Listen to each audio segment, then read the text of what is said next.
Bom, voltamos com a Alfa Notícias aqui pela Rede Alfa de Comunicação, ao vivo pelos 87.5, sistema de frequência modulada para toda a cidade de Botucatu. Além aí da TV Alfa, canal 8 Net Claro, canal 21 Net Infinito para todo o Polo Cuesta.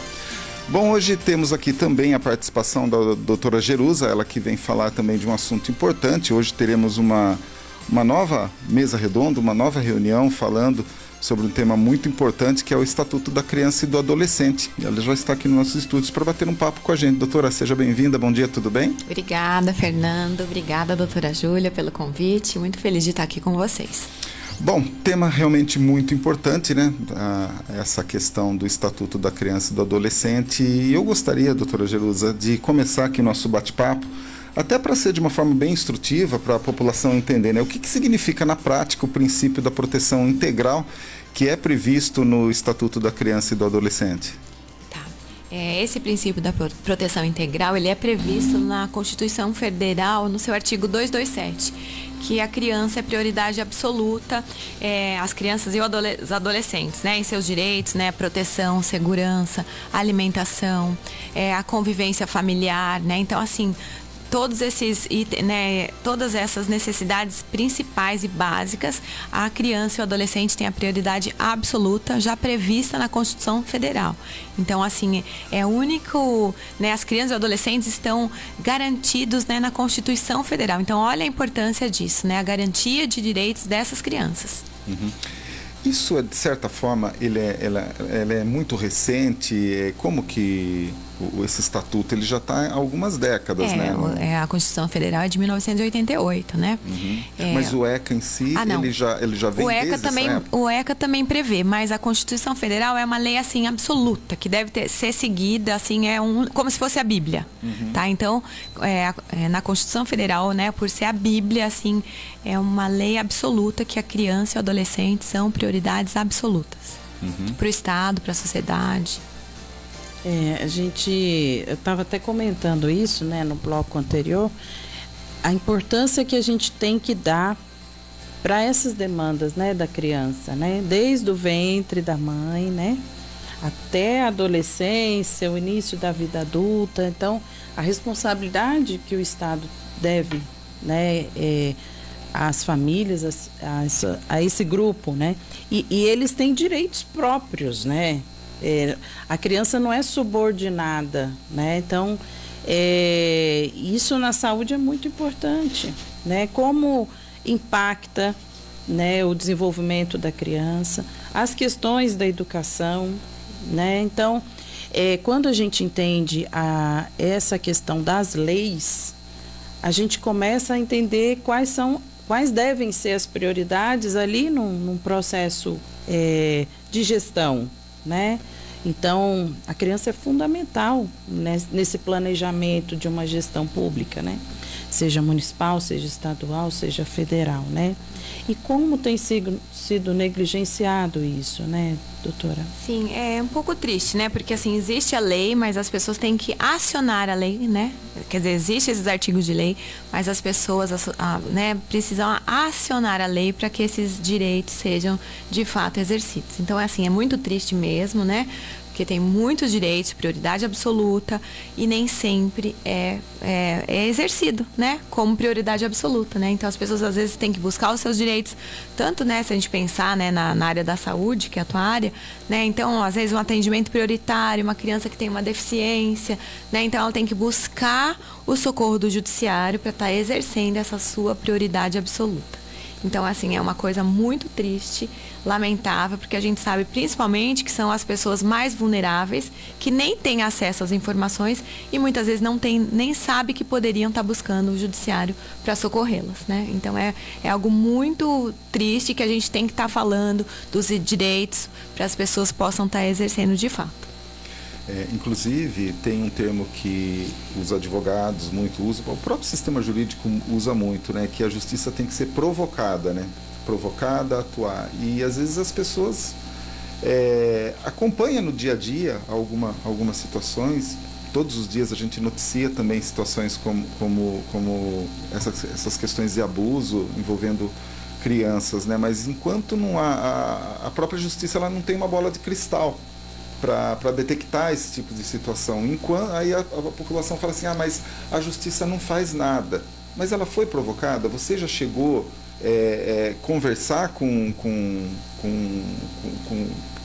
a justiça, com o próprio sistema, para entender se isso daí é possível, né? E para a gente entender um pouquinho mais da questão desses direitos, né? Quais que são esses direitos realmente garantidos às crianças e adolescentes nessa legislação, doutor? A saúde, a educação, a alimentação, lazer, convivência familiar, segurança, dignidade, combate à violência infantil, à exploração sexual, ao trabalho, né, infantil também. Então, são vários, né? Os principais são esses, né? A dignidade. Dignidade da pessoa humana. A gente vê, às vezes, né, que a proteção, ela precisa ter todos os agentes, né? A proteção à criança envolvidos, né? A família, o poder público, os profissionais. Como essa questão, quando há uma denúncia, a palavra da criança, ela tem relevância? Como que o judiciário trabalha isso, entende? Como que é feito esse relato, essa escuta, né, da criança que está sofrendo algum tipo de violência? A palavra da criança tem sim uma relevância jurídica, né? Ela serve como um importante elemento de prova e ela vai ser, essa criança vai ser ouvida, né? Toda essa denúncia vai ser analisada por uma equipe técnica especializada, tá? Então ela tem uma relevância, uma importante relevância jurídica e ela é utilizada como elemento de prova. Júlia? A gente vê, né, às vezes o profissional de saúde sendo às vezes o primeiro a ouvir, né, quando não a professora da escola, né, e eu falo pela minha formação, a gente não tem muitas vezes essa orientação, né, essa forma de receber essa denúncia, né. Então, como que a gente pode trabalhar esses profissionais? Como que você acredita que podem ser treinados mecanismos de registro disso? Como que podem ser feitos, né? Para que a gente tenha uma escuta mais qualificada dessa criança ou até mesmo do responsável, que não sabe como atuar, né? Eu falo porque eu já presenciei, né? Eu trabalho no pronto-socorro infantil, já presenciei situações de violência física, violência psicológica, crianças sendo vítimas, e quando a gente procurou todos os mecanismos que a gente imaginava, a gente não estava coordenados, não estavam organizados aqui no município de Botucatu, né? Então isso preocupa bastante. Hoje a gente tem um protocolo de violência sexual dentro do HC, muito bem organizado, muito bem definido, excelente. É elogiado, inclusive, por instâncias estaduais, nacionais. Maravilhoso mesmo. Mas depois que a criança sai do HC, a gente não vê um acompanhamento. Já em relação à violência física, à violência psicológica, aos maus tratos, até a própria questão do bullying, nós ainda não temos um protocolo definido no município, né, dessa linha de atendimento que deve ter, desse acompanhamento que a criança vai precisar, ainda definido no município. A gente sabe que tem os órgãos, mas não estão organizados nessa assistência. Como que você acredita que a gente consegue trabalhar isso? Eu penso que é uma demanda muito urgente a gente estabelecer esse protocolo, principalmente de violência física e violência psicológica, né? Como que você acredita que a gente vai conseguir encontrar, né, uma forma de organizar esses organismos hoje que estão dentro do município? Tá, como eu faço parte, né, do Conselho Municipal da Criança e do Adolescente, e nós somos uns órgãos de fiscalização e de proposta de políticas públicas. Então, nós estamos tentando, junto à Prefeitura, que haja um monitoramento, né, um sistema informatizado de monitoramento, tá? Inclusive, nós já protocolamos esse pedido, tá em fase de análise, mas é muito importante. Por quê? Por exemplo, né, esse exemplo que deu, né? Chega lá no VVS, no Pronto-Socorro Infantil da Unesp, essa criança vai ser atendida, e daí todos os órgãos de rede, né, que tem um comitê de rede, que é assistência social, a saúde, né, que é tudo integrado, né, Conselho Tutelar, educação. E daí o que acontece? A gente precisa desse monitoramento exatamente para saber essa criança, o que aconteceu com ela. Tem um prontuário em rede, né? Pra gente saber, passou pela Unesp, agora tá fazendo tratamento psicológico. Agora tá sendo atendido pela assistência social. Houve uma denúncia, tá no Ministério Público. Para saber, essa criança voltou para casa do abusador, né? Se for vítima de violência sexual, essa criança tá na casa transitória, onde que tá essa criança? Qual o acompanhamento que está sendo feito com ela? Porque isso que acontece é que a gente, infelizmente, não tem a finalização desses casos. E a demanda chega todos os dias, né? Todos os dias temos casos de abuso infantil, né? Abuso sexual que chega e a gente não tem a finalização. Então, a gente tendo um sistema de monitoramento informatizado, a gente vai saber onde parou e a gente vai poder cobrar por isso. Então, a gente precisa se movimentar para que seja implementado esse monitoramento através de um sistema de informação, claro que são dados sigilosos, mas que a rede de atuação, de proteção a essa criança tem acesso. Então, a assistência social alimenta, olha, essa família saiu da casa do agressor, tá tendo cesta básica, ou tá lá no CAPS, entendeu? Então, a gente precisa ter esse acompanhamento. Então, a gente precisa de um sistema informatizado para que a gente finalize e proteja de fato essas crianças. Porque a gente tem a denúncia, chega, passa o primeiro atendimento e a gente não tem a finalização, né? Esse abusador, esse pedófilo, ele está preso, né? Onde que está esse processo? Né? Todas as fases foram cumpridas? Então é isso. Então a gente percebeu essa falha no sistema e a gente está pedindo, como Conselho de Direitos, que haja um sistema informatizado, né, a ser desenvolvido, né, pelo poder público para que a gente possa, de fato, proteger essas crianças.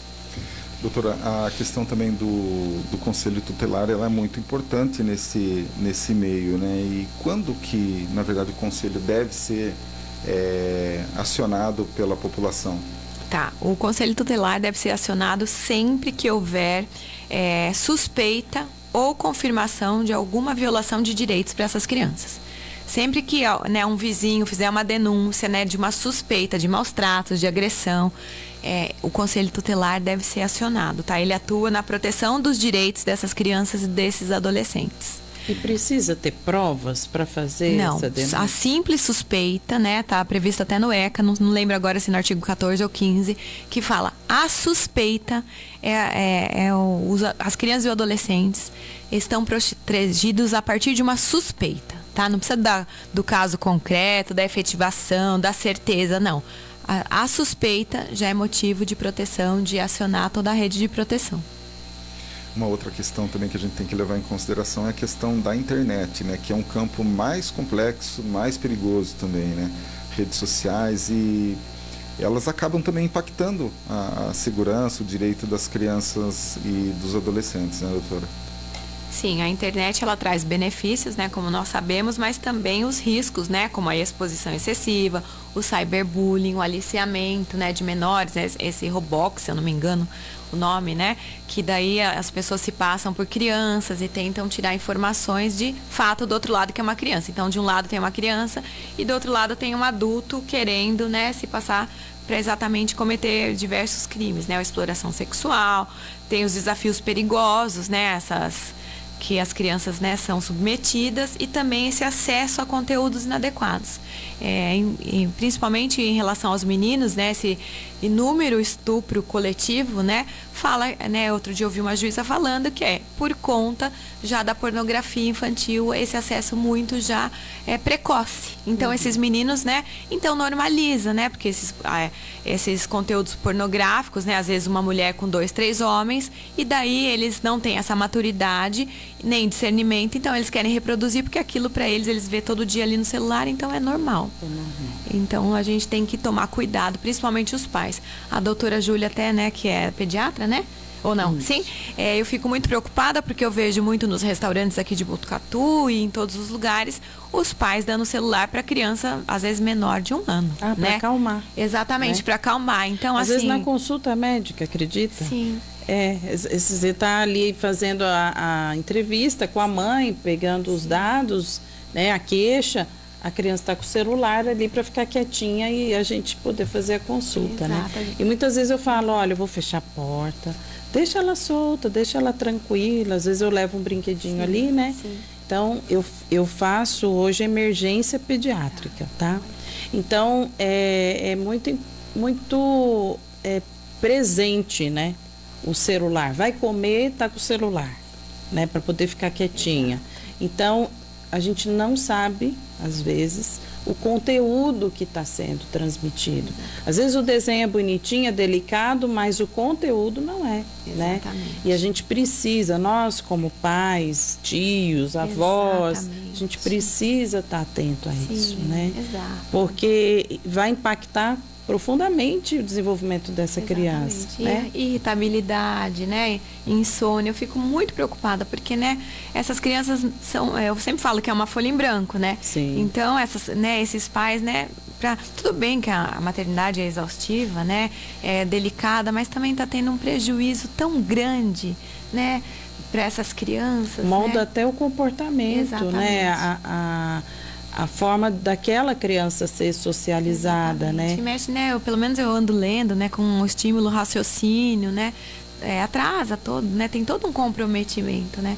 Mas enfim, então assim, as redes sociais, o acesso ao celular precoce, a gente tem que estar como família tendo essa preocupação, esse cuidado com essa geração que no futuro né, até triste, né? Mas não saberemos como será.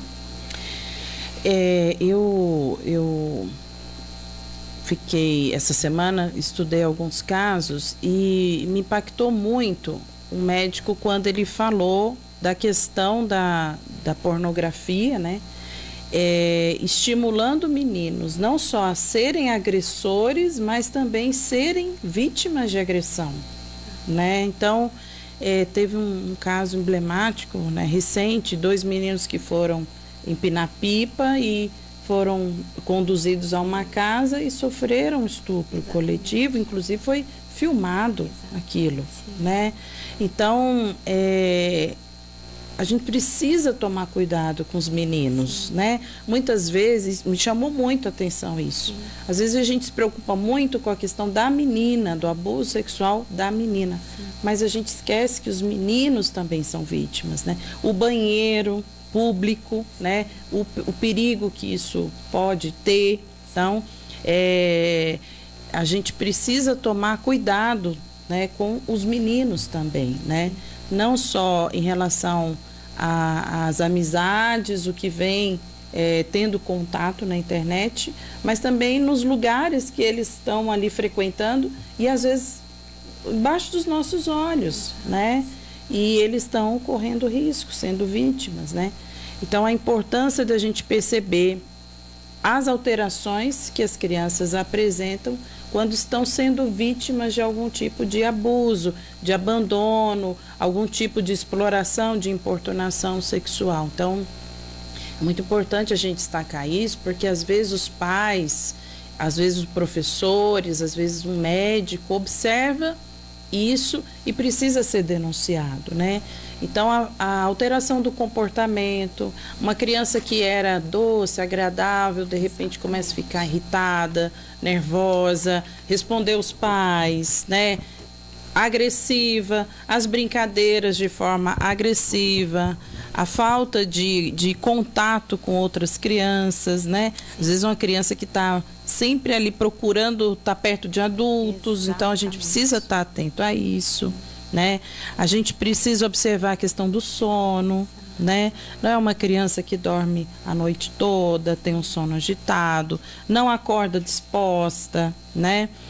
Questão do rendimento escolar, às vezes comprometido, começa a ter baixas notas, né? Faltar, né? Eu vejo com muita preocupação a evasão escolar, né? E nem sempre é problemas na escola, é problemas em casa também, problemas na família. Então, uma atenção que a gente precisa dar a essa questão da evasão escolar é muito importante. A assistência em saúde, né? A pediatria, ter a puericultura, e isso está se perdendo no nosso município por não termos pediatras nos postos.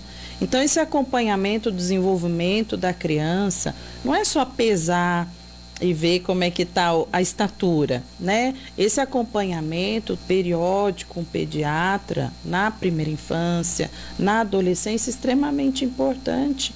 E essas questões mentais são avaliadas também nessa consulta com o pediatra. Então, a importância da gente ter esse profissional nas unidades básicas de saúde, porque é uma especialidade, mas é uma especialidade de atenção básica, o pediatra e o ginecologista, né?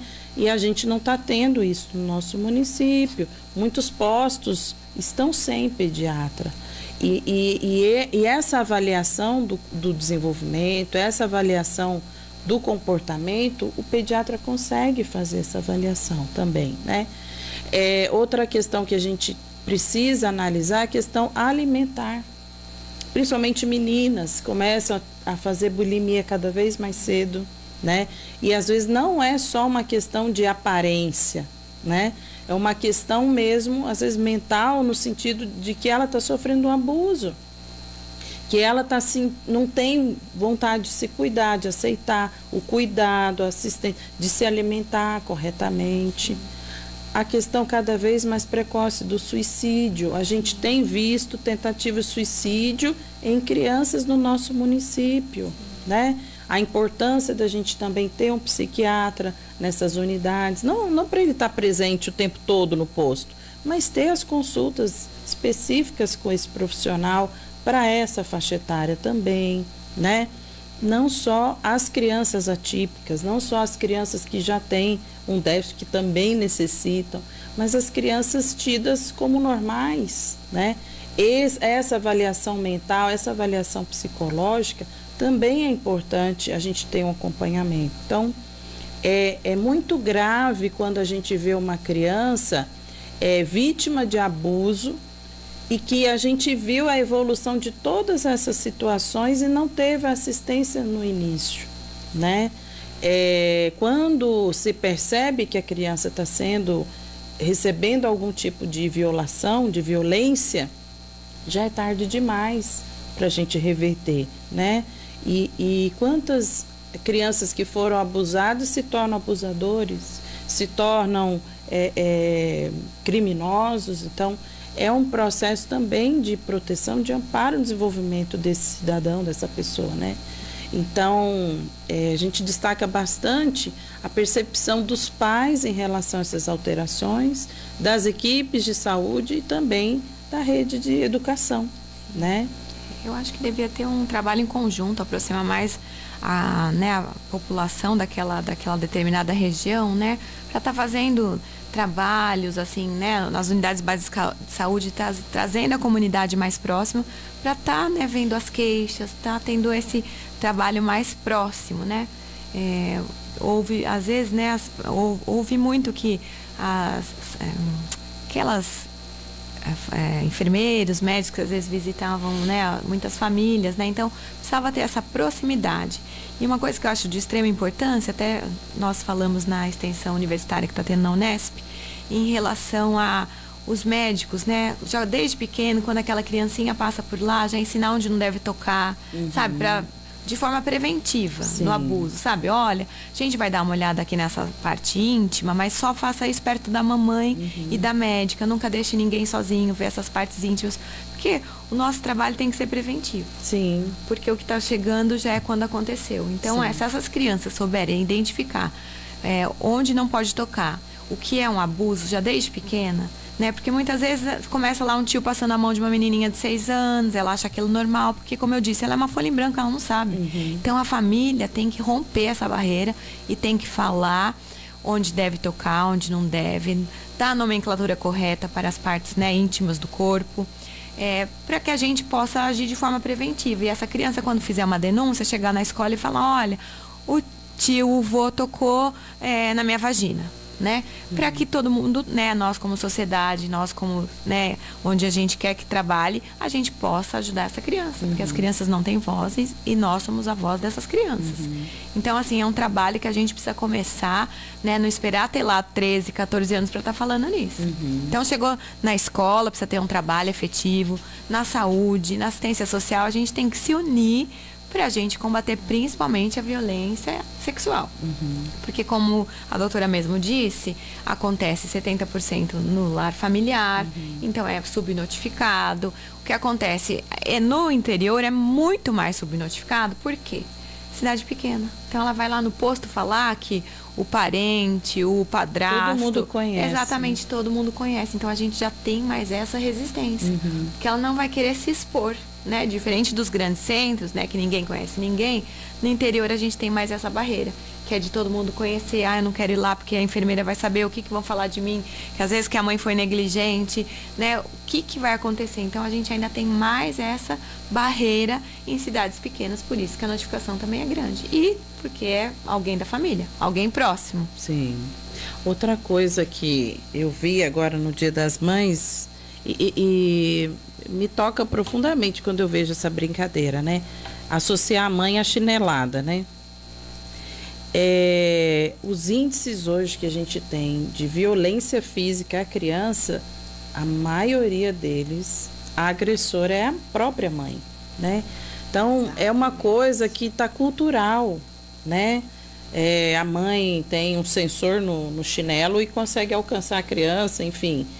A gente precisa romper com isso. A gente precisa romper com essa imagem, né? Com essa aceitação, né?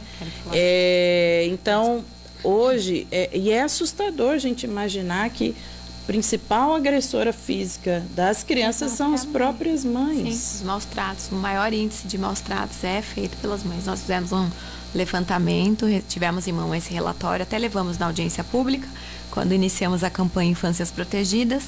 E quem mais comete agressão física e maus tratos contra o filho ou a filha são as mães. É triste, né, da gente falar isso, né? E em relação à violência sexual, são os homens, os pais, os homens. Então, o que acontece?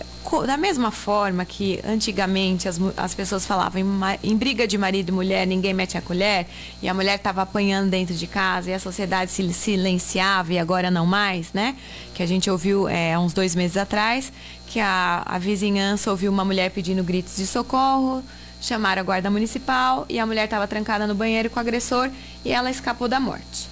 Então, da mesma forma, nós como sociedade, a gente tem que ter esse olhar. Ver uma criança chorando demais, gritando na casa vizinha, chama a polícia, chama a guarda. Né? O que eu noto muito, né? Falando um pouco rapidamente da causa animal, como eles são solidários, né? Se vê um cachorro apanhando, acorrentado, nossa, a denúncia ocorre rapidamente. Mobiliza a cidade Exatamente. toda, né? Agora, em relação às crianças, né? Agora as mulheres menos, ninguém faz nada, acha que, né, aquilo ficou normalizado. E não que a gente está achando que deve acontecer violência contra os animais, não é isso? Só explicando a solidariedade da causa animal. Então, assim, a causa animal é muito solidária. Eu perdi meu cachorrinho no carnaval, coloquei nos grupos, pedi ajuda, nossa, me mandavam mensagem, olha, tá aqui, passou na General Teles, tá aqui perto, é essa, olha, né, e a gente conseguiu localizá-la pelo acompanhamento da população. Uns 15 dias depois do que aconteceu com a minha cachorrinha, uma criança, me parece, que do bairro Cachoeirinha, sumiu, eu não vi. essa mobilização como eu vi com os cães. Então, assim, a gente tem que ter esse mesmo comportamento, né, da sociedade que se importa com os animais, a gente também tem que se importar com as crianças, com as mulheres, com os idosos, com os deficientes, sabe? Então, assim, eu admiro a causa animal exatamente por isso, pela solidariedade entre eles. E é essa mesma solidariedade que nós temos que ter entre, né, as crianças, os adolescentes, os idosos e os deficientes. Né? Então, essa solidariedade, essa mobilização que eu admiro muito na causa animal. Né? Então, a gente tem que ter também na causa humana. Né? Sim, é um exemplo que a gente precisa colocar para os humanos. Exatamente. Né? Então, viu a criança... Parece até ridículo a gente ter que fazer esse tipo de comparação. Exatamente. Né? Mas é o que as pessoas estão enxergando hoje. Exatamente. Né? Então, a gente precisa ter essa mudança. A criança está apanhando, está sofrendo demais. Você vê a mãe andando na rua, dando um puxão de cabelo, um safanão. Gente, vamos denunciar. É só assim que vai parar. É só assim. Doutora, eu gostaria de agradecer a presença da senhora aqui conosco e eu acredito que esse bate-papo, esse debate, ele possa ser estendido aí por outras ocasiões. Tinha mais coisas que a gente gostaria também de abordar aqui. E eu acredito que é um assunto que é de extrema importância a gente sempre bater nessa mesma tecla, porque é pelo conhecer das regras, das leis, de tudo que a população acaba se educando, né? E a gente trazer realmente uma Botucatu melhor, um país melhor, e é pelo conhecimento mesmo, não tem outra situação. E fica já feito o convite para a gente já abordar novos assuntos semelhantes a esse daí em outra ocasião. Já fica feito o convite, viu, doutora? Muito obrigado. Agradeço, muito obrigada a vocês, né, pelo convite, por estar aqui, né, falando de um assunto tão importante para a população, para que possa exercer os direitos e que a comunidade se una para combater esse tipo de violência.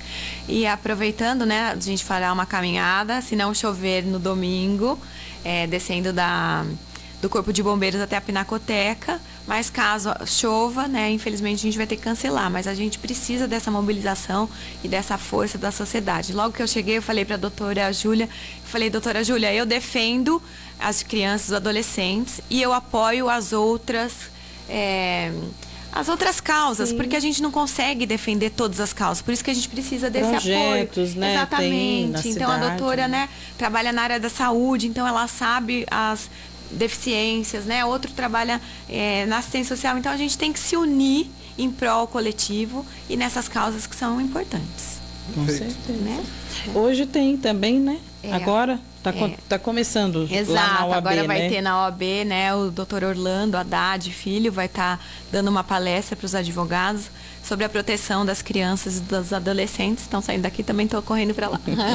Perfeito. Tá bom? Obrigada. Júlia, obrigado também pela tua participação. Muito obrigada, Fernando. Mais uma semana, né? A gente está aqui falando para a população, trabalhando as questões da saúde, educação e saúde, né? Um tema tão importante, tão relevante.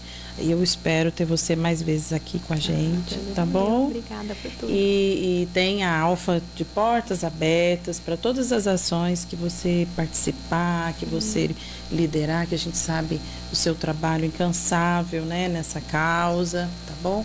Também do CMDK, tá bom? A gente está aqui à disposição mesmo. Obrigada, agradeço de coração. Obrigada, viu? Muito bem, 9h52, a gente vai para um rápido intervalo e a gente já volta com a última parte do Alfa Notícias de hoje. Não saiam daí.